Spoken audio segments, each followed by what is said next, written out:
Primera de Tesalonicenses, capítulo 2, versos 6 al 9, dice así la palabra del Señor. Ni buscamos gloria de los hombres, ni de vosotros, ni de otros, aunque podíamos seros carga como apóstoles de Cristo. Antes fuimos tiernos entre vosotros, como la nodriza que cuida con ternura a sus propios hijos. Tan grande es nuestro afecto por vosotros, que hubiéramos querido entregaros no solo el Evangelio de Dios, sino también nuestras propias vidas, porque habéis llegado a sernos muy queridos.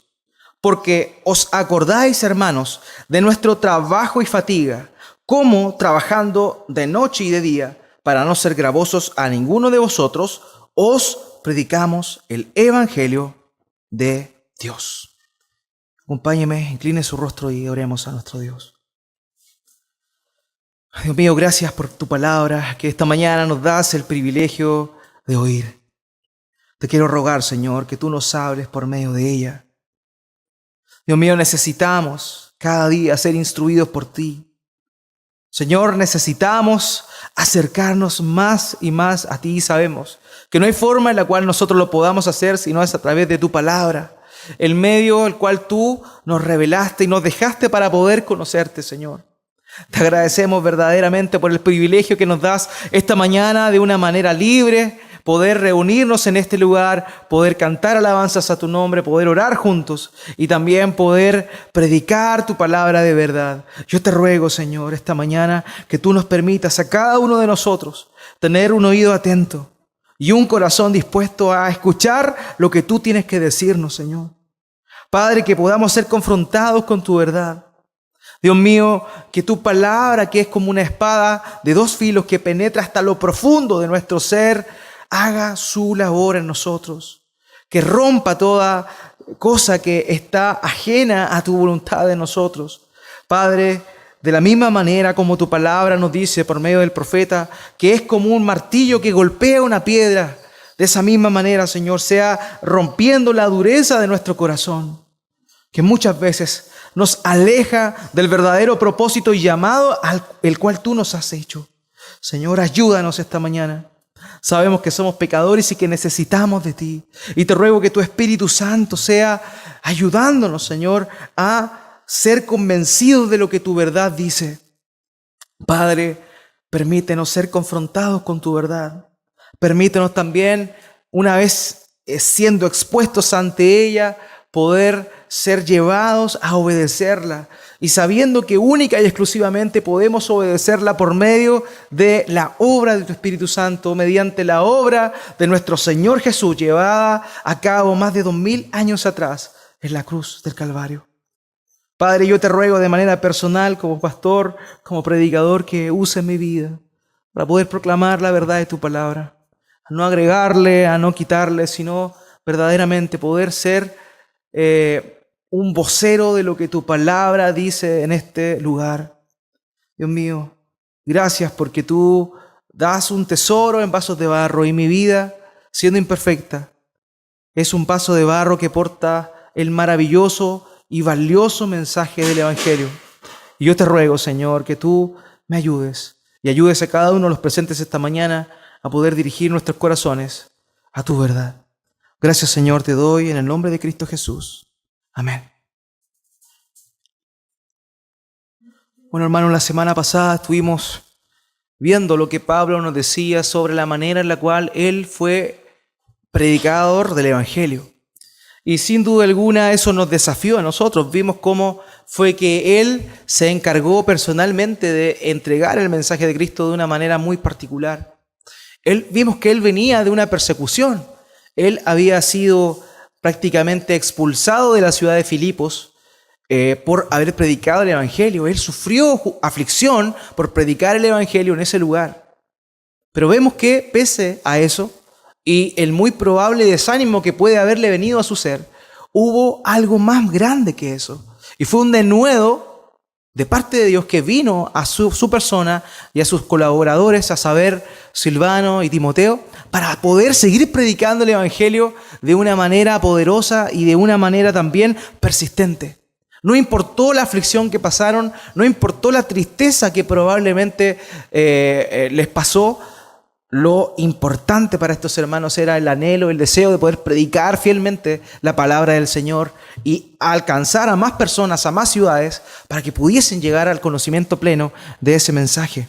Y vimos cómo ellos lo hicieron y presentaron ese mensaje a los tesalonicenses de una manera muy sincera, de una manera muy humilde, no como lo hacían los filósofos o los maestros itinerantes de aquel entonces, que básicamente el anhelo de los corazones de ellos era buscar fama, buscar un nombre, buscar también algún tipo de retribución económica y también en muchos casos desear o anhelar un deseo de autoridad y poder sobre las personas para poder manipularlas.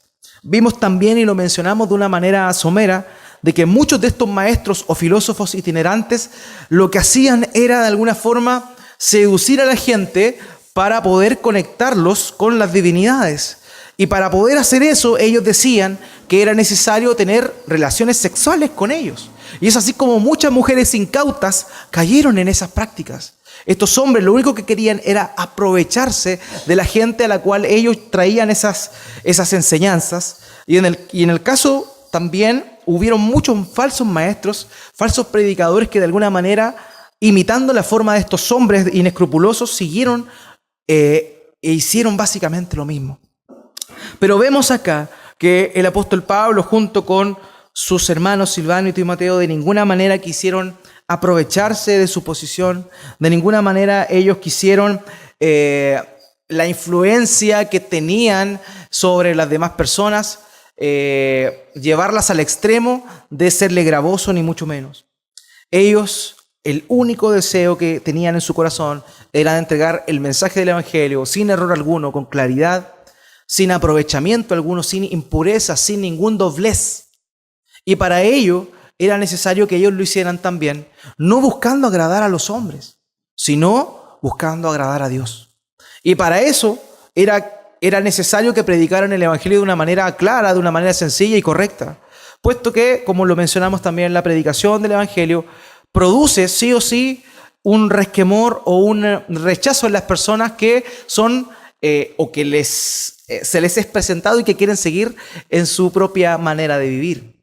Hermanos, cuando el mensaje del Evangelio es presentado, nadie puede seguir igual. O cambias, o haces caso omiso a eso y te alejas más de Dios. Lo vemos en la Escritura en un sinnúmero de oportunidades, incluso el mismo Pablo a los tesalonicenses en una oportunidad le dice que aquellos que desobedecen, Dios pone y endurece su corazón para que crean la mentira y para que se pierdan. Nadie puede quedar indiferente al mensaje de Cristo, pero al verdadero mensaje de Cristo, al verdadero mensaje del Evangelio. Pero en estos pasajes que vamos a ver a continuación, que son del verso 6 al 9, que acabamos de leer, el apóstol Pablo muestra algo mucho más allá de cómo fue su actuar de una manera clara y precisa con hechos, sino también descubre o da a entender el corazón que él tenía a la hora de bendecir o desear lo mejor para los hermanos en Tesalónica. Por eso el nombre, el título de este sermón es el siguiente: cuidando el rebaño de Dios. Porque eso es lo que nosotros vemos en el corazón del apóstol aquí. Él desea cuidar el rebaño al cual Dios le había encomendado. Y para eso Él nos va a mostrar cómo fue su corazón. Y a la vez, estos pasajes, estos 3 versículos nos van a llevar a nosotros también, hermanos míos, a ver cómo es que nosotros como iglesia local, como congregación, como comunidad de fe, tenemos también una responsabilidad. Así como lo mencionaba mi hermano Gilberto en el devocional, de verdad que la iglesia tiene un llamado supremo y sublime, el cual es manifestar el amor de Dios. No podemos de forma alguna pretender decir que conocemos a Dios si es que verdaderamente no tenemos un cariño, un amor, un afecto entrañable y que se traduce en hechos para con aquellos que son nuestros hermanos.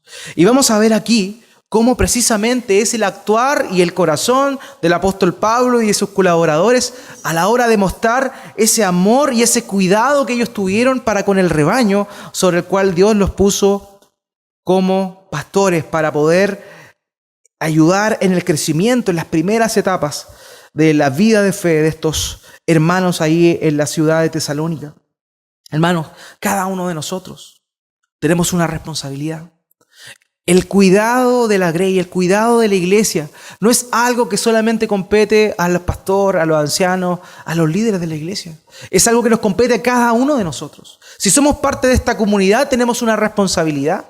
Debemos velar cada uno de nosotros por cuidarnos los unos a los otros. Debemos exhortarnos los unos a los otros, debemos corregirnos los unos a los otros, debemos tener una actitud proactiva en pro ¿de qué? En pro del crecimiento de las personas que vienen a esta congregación y que son parte de esta congregación. Por eso, hermanos míos, el llamado que el apóstol Pablo nos va a hacer acá cala profundo en nosotros también, porque estamos en un momento en el cual Dios nos permite ir creciendo, que podamos invitar a más personas a conocer el Evangelio de Jesucristo y por ende también poder invitarlos a este lugar a que compartamos juntos. Pero a la vez eso conlleva una responsabilidad. Eso incluye un cuidado de parte nuestro también. Y es ahí donde vamos a estar viendo, por medio de lo que el apóstol Pablo nos menciona aquí, lo que Dios nos muestra a nosotros esta mañana. Quiero leer nuevamente el versículo 6.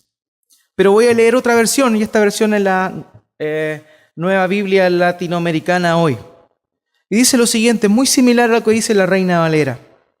Pero quiero que preste atención, por favor. Dice, tampoco buscamos gloria de hombres, ni de ustedes, ni de otros, aunque como apóstoles de Cristo hubiéramos podido imponer nuestra autoridad. El hecho de haberles predicado el Evangelio, sin duda alguna, ponía a estos hermanos en una posición superior a aquellos que estaban recién conociendo el Evangelio. Obviamente, los hermanos que estaban aquí recién añadiéndose a la iglesia iban a creer de una manera, quizá incluso no objetando todo y cada una de las cosas que los apóstoles les enseñaran. Entonces ellos estaban en una posición de autoridad. Y eso por eso me gustó esta versión, porque la Reina Valera habla de no ser una carga, algo que también es importante, pero no ser y no aprovecharse de su autoridad, porque la autoridad que los apóstoles tenían a la hora de haberles predicado el mensaje de Cristo era lo que hacía que ellos de alguna manera pudiesen tener esa posibilidad de aprovecharse de la gente. Pero ellos de ninguna manera querían ser una carga. Totalmente contrario a lo que eran, como les mencioné anteriormente, los filósofos de aquel entonces, que lo único que deseaban era sacar algo de la gente. Ellos no iban de pueblo en pueblo ofreciendo un mensaje, ofreciendo nuevos conocimientos con el fin de ser de bendición a las personas. Ese fue su negocio. Ellos querían usufructuar de las personas. Y para ello es que el apóstol Pablo dice acá, nosotros no buscamos gloria de los hombres, ni de ustedes ni de otros, aunque como apóstoles de Cristo hubiéramos podido imponer nuestra autoridad. Ellos tenían la autoridad apostólica, pero de ninguna manera se aprovecharon de eso. Y para ser totalmente distintos, totalmente radicales a lo que los hombres de aquel entonces hacían, que era usufructuar de las personas, ellos tomaron la decisión de no ser una carga a la iglesia. ¿Y qué significaba no ser una carga a la iglesia? Lo que nos dice el versículo 9. Preste atención lo que dice el versículo 9. Yo voy a leer ese mismo pasaje, pero en la Nueva Versión Internacional.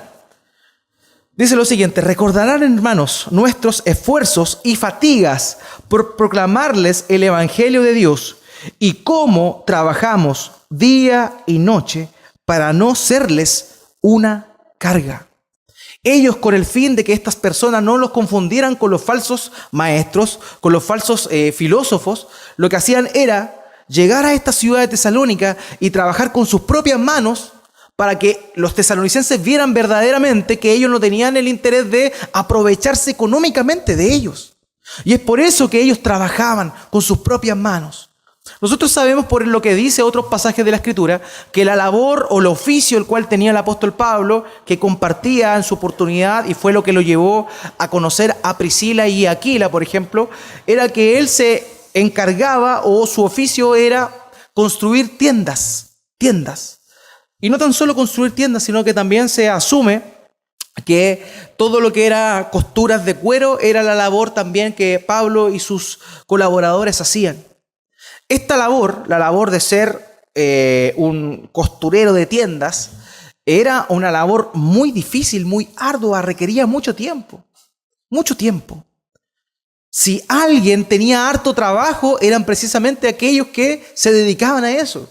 Y es curioso también porque vemos que si el propósito del apóstol Pablo era predicar el evangelio, él bien pudiese haber decidido trabajar en un oficio que no le demandara tanto tiempo. Pero aquí vemos lo contrario. Él elige y sigue avanzando y desarrollando un oficio que le llevaba mucho tiempo. Ahora, ese tiempo que él empleaba para poder hacer esas tiendas, también lo empleaba para enseñar tanto de día como de noche, según lo que el mismo pasaje nos está diciendo acá. Y eso es algo tremendo, hermanos míos. Eso es algo tremendo. No solo no quería ser gravoso, sino también aprovechaba el mismo trabajo que le restaba tiempo para poder acercarse a personas quizá del mismo rubro, o también algunas personas que necesitaban alguna tienda, se acercaban y él, mientras trabajaba, les predicaba el evangelio, quizá mientras estaba surciendo el cuero, él llamaba a los hermanos a que les escucharan mientras él les estaba enseñando alguna cosa. Él no quiso de ninguna manera ser gravoso para ellos, con tal de ser totalmente distinto a lo que los maestros itinerantes mostraban. La expresión acá en la Reina Valera dice, con duros esfuerzos y fatigas. Y esta expresión significa de alguna manera también un trabajo duro, un trabajo arduo en situaciones difíciles. O sea, él en situaciones totalmente difíciles, que obviamente requerían un esfuerzo de su parte, él se sacrificaba y trabajaba para no ser gravoso a la iglesia y para que ellos en ninguna manera pudiesen pensar en que Pablo y los apóstoles querían, de alguna manera, querían aprovecharse de los otros. Y digo apóstoles en el sentido más amplio de la palabra, como misioneros. Apóstoles significa enviado y no tan solo hace alusión a los 12, sino también en mismo Primera Tesalonicenses vimos que en el griego el mismo apóstol Pablo emplea la palabra apóstoles para referirse a ellos, pero en el sentido de que son enviados como pregoneros del mensaje de Cristo, no como un apóstol de los 12. Por eso me refiero a la palabra apóstoles. Ahora bien, este trabajo que Pablo desarrollaba, él lo menciona también en otras oportunidades. Él muestra que un distintivo de él era el querer trabajar aparte para poder de alguna manera animar a los hermanos y que ellos no lo confundieran. Por ejemplo, en 2 de Tesalonicenses 3:8 dice lo siguiente el apóstol: no, ni comimos pan de balde, el pan de nadie, sino que trabajamos con afán y fatiga día y noche para no ser gravosos a ninguno de vosotros. Y también lo dice en 1 Corintios capítulo 9, versículo 12. Él dice esto: si otros participan en este derecho sobre vosotros, y ese derecho, el cual él está haciendo alusión aquí, es el derecho de vivir del evangelio, ¿cuánto más nosotros? Pero no hemos usado de este derecho, sino que lo soportamos todo por no poner ningún obstáculo al evangelio de Cristo. Entonces, es necesario que podamos entender este principio importante que el apóstol Pablo nos enseña aquí. Lo primero es que aquel que quiere cuidar el rebaño de Dios, de ninguna manera debe ser una carga a los demás. Y eso es lo que el apóstol Pablo hizo en esta oportunidad, no ser gravoso.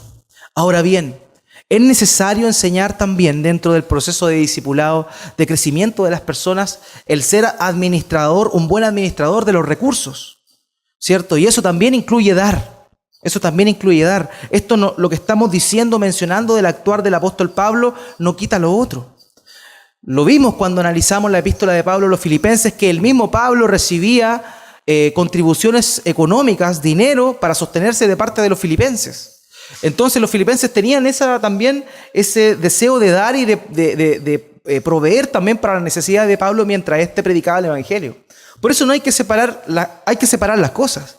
Una cosa es aquellos que tratan de aprovecharse de la gente con el propósito de sacar algo de recursos, de ingresos, y al final del día hacerse rico o tener una condición económica mejor. Y otra cosa muy distinta es enseñarle a una congregación a que sí debe dar, a que debe ser dadivoso, a que debe proveer para las necesidades de la iglesia también y del desarrollo de la iglesia también. Entonces no hay que confundir ambas cosas. Una cosa es la mayordomía cristiana y otra cosa es lo que ellos querían hacer aquí. Que era que de ninguna manera el mensaje que ellos predicaran se confundiera con lo que los otros decían. Y por eso es que ellos tomaron esta postura. Por eso es que cuando nosotros, hermanos míos, queremos aplicar este principio en nuestras vidas, este principio en el cual nosotros no queremos ser una carga a los demás, lo que hacemos en lo práctico, en vez de poner cargas en los otros, es quitarle las cargas. En vez de esperar recibir algo, dar algo. Y es a eso a lo cual nosotros estamos llamados como iglesia, hermanos. Estamos llamados a socorrer a aquellos que están pasando por una necesidad. Estamos llamados nosotros a ayudar a llevar las cargas de aquellos que están atribulados, de aquellos que tienen una opresión en su corazón, aquellos que están pasando por una tristeza. Si podemos ayudar, ayudamos. Si podemos dar, damos. Si podemos entregarnos, nos entregamos. De eso se trata esto. Y esto lo vuelvo a repetir, hermano mío, no es algo que única y exclusivamente sea para el pastor o para las personas que son líderes en las iglesias, no. Eso es para todos. Todos tenemos que dar, todos tenemos que entregarnos. No podemos estar tan solo preocupados de nuestras propias cargas, de nuestros propios problemas. Hubo un psicólogo en una oportunidad que el tratamiento que hacía o que daba a las personas que estaban pasando por una profunda depresión era ir a buscar a alguien a quien ayudar. Le decía, ¿sabe qué? Vaya debajo del puente a alguien que esté en una condición sumamente mísera y ayúdelo. Y yo le aseguro que en un par de meses su depresión se va. Porque usted va a notar que los problemas de esa persona son más grandes que los suyos. Y cuando vea eso, la depresión inmediatamente se le va a ir. La mejor manera de salir del yoísmo, del que yo, es poder preocuparte del otro. Por eso es necesario, hermanos, que entendamos esto. No seamos carga a los demás.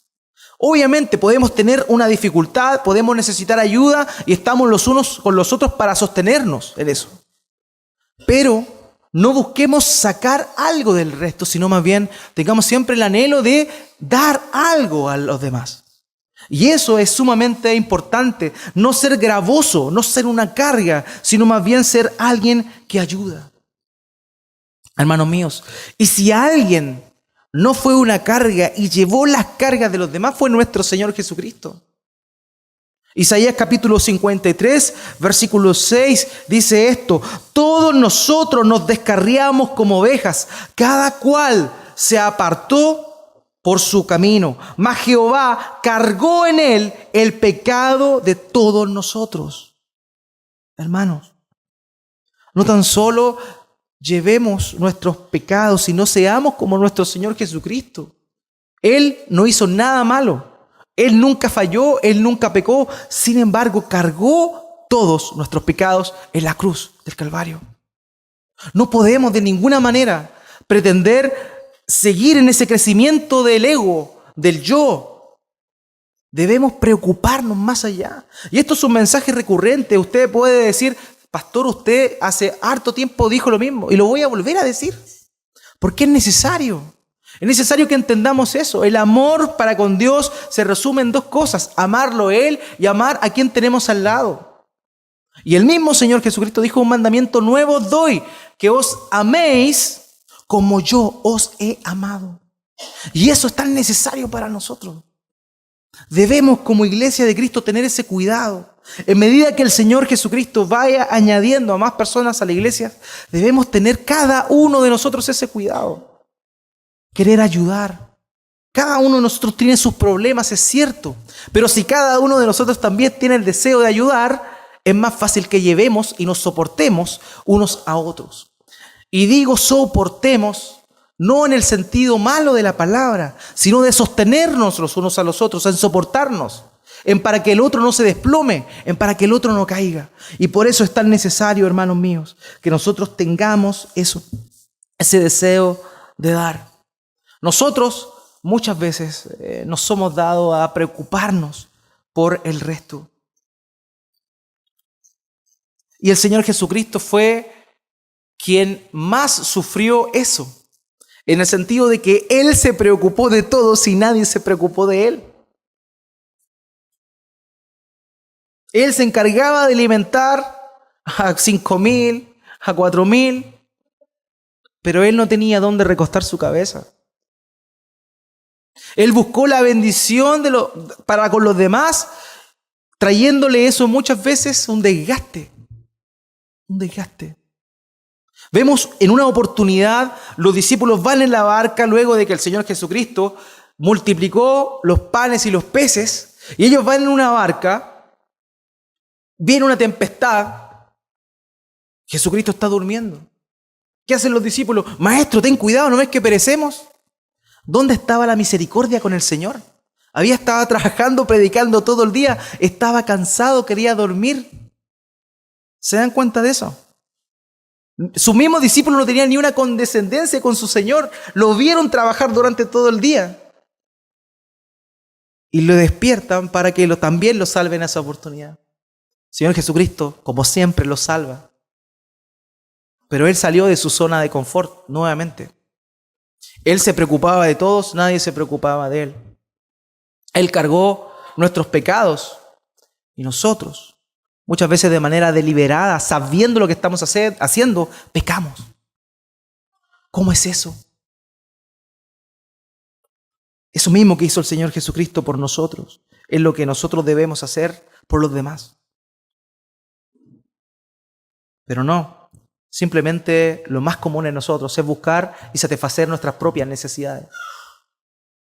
Hermanos, este principio maravilloso, el primer principio que nos muestra este pasaje sobre cómo cuidarnos los unos a los otros, tiene que ver con eso, el no ser una carga, sino más bien llevar las cargas de los demás. Una comunidad de fe en el Señor Jesucristo imita a su Señor. Cuida al rebaño como el mismo Señor cuidó a su rebaño. Y cada uno de nosotros, hermanos, somos responsables de eso. Cada uno de nosotros. Lo segundo que este pasaje nos muestra acá, hermanos míos, es la manera en la cual el apóstol Pablo cuidaba a los tesalonicenses. Y esto verdaderamente debe llevarnos a nosotros a meditarlo. Porque utiliza un ejemplo que muchos de nosotros podemos entender. Porque muchas de ustedes, hermanas, son madres. Y aquellos que somos varones, somos esposos y vemos como nuestras esposas son madres, o bien somos hijos y también valoramos lo que nuestras madres hacen por nosotros. Pero fíjense en lo que dice el versículo 7, la comparación del cuidado que el apóstol Pablo tuvo para con los tesalonicenses. Versículo 7 dice esto: antes fuimos tiernos entre vosotros, como la nodriza que cuida con ternura a sus propios hijos. Pablo está hablando acá de que el cuidado que él tuvo para con los tesalonicenses fue el cuidado que una madre tiene para con sus hijos. Y las que han sido madres saben lo que eso significa. Esta no es la primera oportunidad en la cual el apóstol Pablo habla de eso. Él, y vamos a ver Dios mediante la próxima semana, habla de las cualidades de padre también que él ejerce sobre los tesalonicenses. Pero en esta oportunidad, el primer ejemplo que él señala es precisamente cómo él se entrega, cómo él sirve con ternura, con preocupación a los hermanos de Tesalónica como una nodriza, como una madre. Y también se lo dijo a los Gálatas en Gálatas capítulo 4, versículo 19. Dice esto: hijitos míos, por quienes vuelvo a sufrir dolores de parto hasta que Cristo sea formado en vosotros. De alguna manera, todos y cada uno de nosotros también debe tener ese cuidado para con su hermano, de cuidarlo con ternura, de cobijarse el uno al otro. Y es curioso porque la expresión cuida con ternura significa de manera literal que alienta con su propio cuerpo. Es como una mujer que a la hora de dar a luz luego de haber sufrido un dolor tremendo en el proceso del parto. Lo primero que hace cuando su bebé sale, lo natural, lamentablemente el día de hoy no pasa eso siempre, pero lo natural de eso es que pese al dolor, pese al esfuerzo, pese al llanto que puede haber sido el proceso del parto, lo primero que hace una madre es tomar a su bebé, ponerlo en el pecho y darle calor. Y es lo que se llama el apego. Hermano, eso es lo que Pablo hacía con sus hermanos de Tesalónica. Y eso es lo que tú también estás llamado a hacer con tus hermanos, con aquel que tienes al lado, con aquel que tienes atrás, con aquel que va a llegar. Ese calor, esa ternura.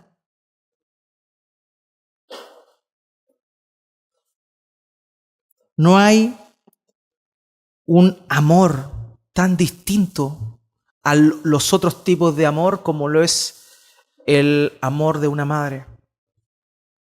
Siempre hay dichos populares, por ejemplo, madre hay una sola. Padres pueden haber muchos, madre hay una sola.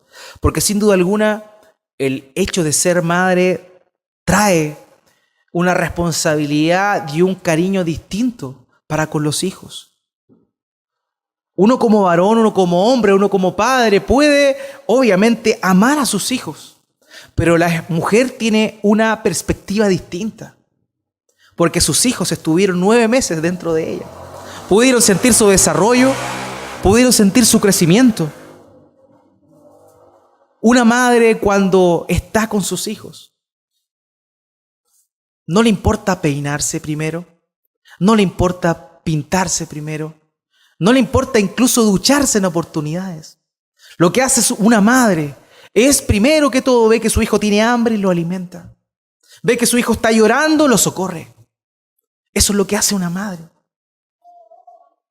No importa que en el proceso de embarazo, por ejemplo, a la mujer pierda cabello, que tenga problemas a los huesos, que después, en muchos casos, mujeres pierden la dentadura, producto de ser madre. A una mamá no le importa eso. No importa el costo que eso tiene. Si el fin es dar vida y cuidar y resguardar.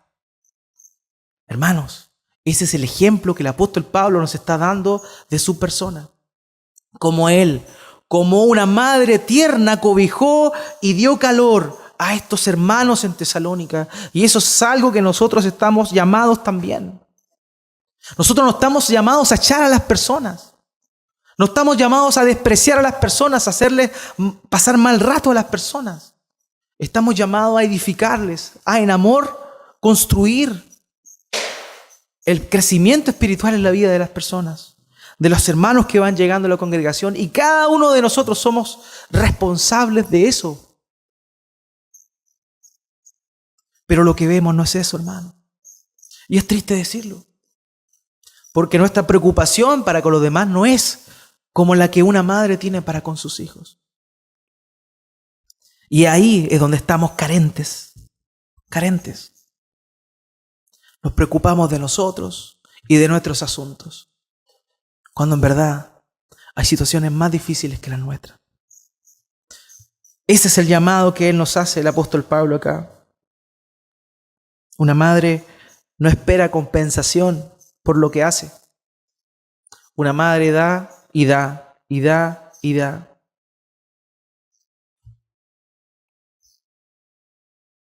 Un predicador una vez dijo esto, y me gustaría citarlo. Dime cómo mostrar amor sin perder tiempo, energía o dinero, y me apuntaré enseguida. En cuanto me digas que amor significa sacrificio, me volveré reacio a comprometerme. Y eso es una realidad. Yo te puedo decir te amo. Tú le puedes decir a algún hermano te amo, en el amor de Cristo. Pero cuando eso implica tiempo, cuando eso implica desgaste, cuando eso implica incluso sufrimiento, no estamos dispuestos a llevar eso. Eso es el amor. Ese es el amor de Cristo. Porque ese es el amor desinteresado que el Señor Jesucristo tuvo a la hora de entregarse por ti y tu pecado. Ese es el amor que Él tuvo. Y ese es el amor al cual nosotros estamos llamados, hermano mío.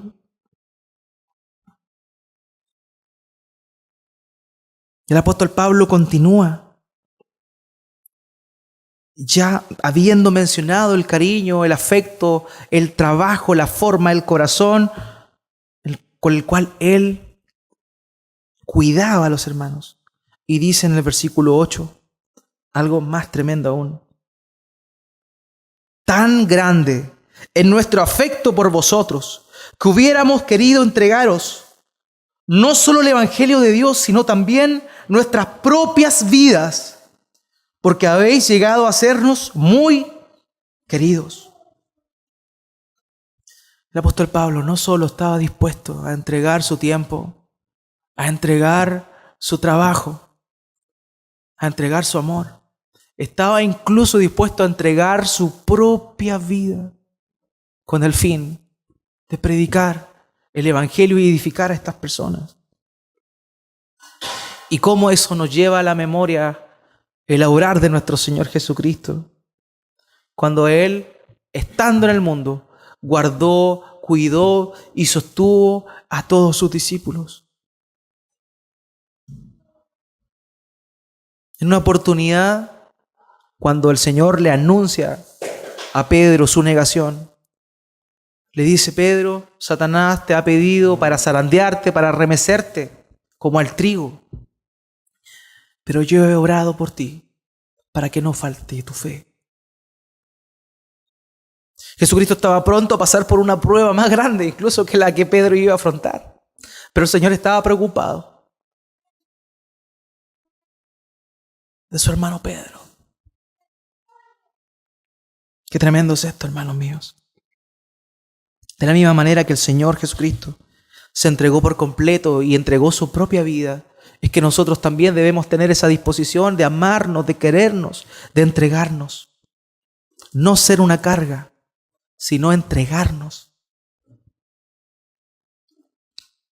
Y el Señor Jesucristo nos mostró eso de una manera maravillosa cuando a sus discípulos le dice en Juan capítulo 15, ustedes no son mis siervos, no los voy a llamar más mis siervos, porque un siervo no sabe lo que hace su Señor, en cambio ustedes saben lo que es la voluntad de Dios.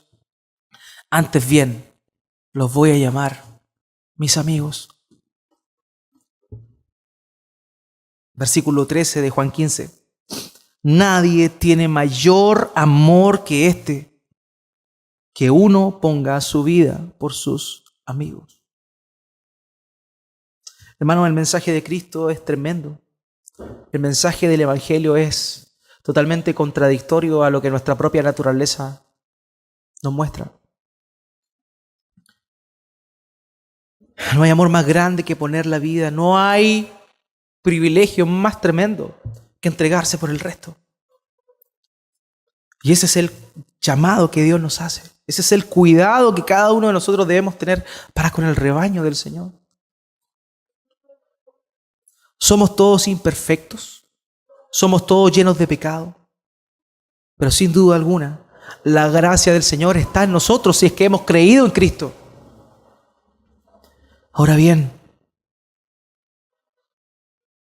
pese a esas dificultades, pese a esas debilidades, es que nosotros debemos presentarnos siempre con ese anhelo, ese deseo de entregarnos por los demás, de cuidar el rebaño que Dios nos ha dado de la misma manera en la cual Cristo se entregó por nosotros.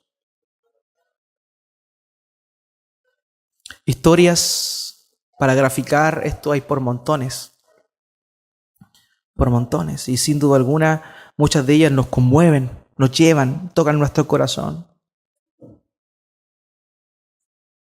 Pero me gustaría contarle una brevemente. Cuando fue el terremoto de Japón hace varios años atrás, dentro de los escombros de edificios se escucharon llantos de bebés.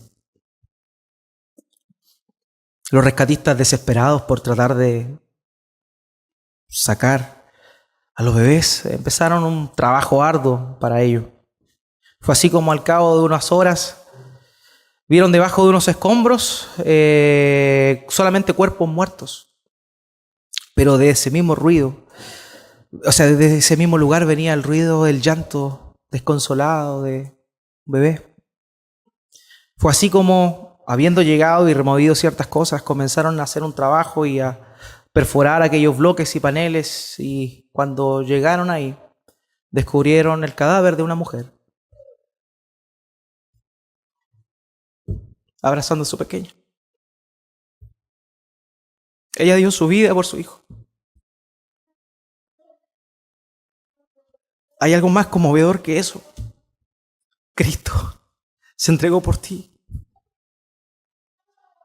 por tu pecado y el mío. Y Él se entregó hasta el fin. Como nosotros, siendo seguidores de Él, no vamos a tener el mismo deseo en nuestro corazón de hacer eso. Por quienes Cristo también murió. Hermanos, ese es el llamado que Dios nos hace a nosotros. Seamos como Cristo, seamos como Pablo, cuidémonos, amémonos, como una madre cuida de su hijo, como Cristo te cuida a ti. Con ese mismo cariño, con ese mismo deseo, amémonos, cuidémonos, para la gloria de Dios y nada más. Quiero invitarte a que podamos orar en este momento.